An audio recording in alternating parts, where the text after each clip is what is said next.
Saya nak ingatkan muslimin dan muslimat, supaya tersebar kebaikan ini, maka jangan lupa untuk tekan like, share dan subscribe bagi video-video kita yang dengannya kita menyebarkan dakwah, menyebarkan ilmu bagi orang ramai mereka dapat ilmu ini dan bermanfaat dengannya, ganti kepada banyak perkara yang lara yang tersebar di dalam banyak platform bagi mereka ambil ilmu yang bermanfaat. Allah Ta'ala berfirman, Ud'uni astajib lakum. Doa adalah satu amalan ibadah yang sangat besar pahalanya. Rasulullah sallallahu alaihi wasallam bersabda, ad-du'a mukhul ibadah. Maknanya doa adalah antara amalan ibadah yang besar, pahalanya besar. Dan doa adalah senjata orang mukmin.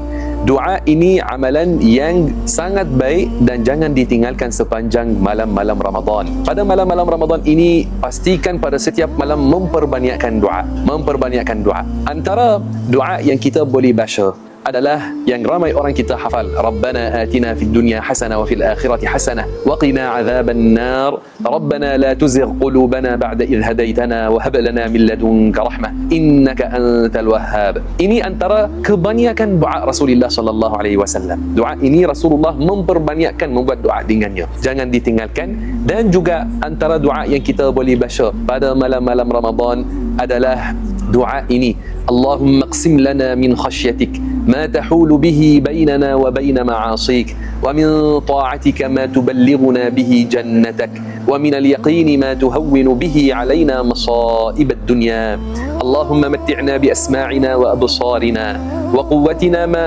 أحييتنا واجعله الوارث منا واجعل ثأرنا على من ظلمنا.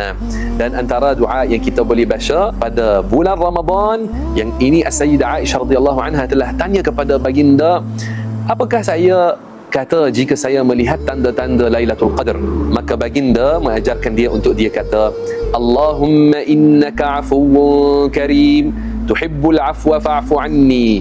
Maka doa ini sebutkannya pada setiap malam di malam-malam Ramadan. Banyakkan Allahumma innaka afuwun karim tuhibbul afwa fa'fu anni. Jika kita nak buat doa beramai-ramai, maka kita boleh kata Allahumma innaka afuwun karim tuhibbul afwa fa'fu anna. Barakallahu fikum, jazakumullahu khaira.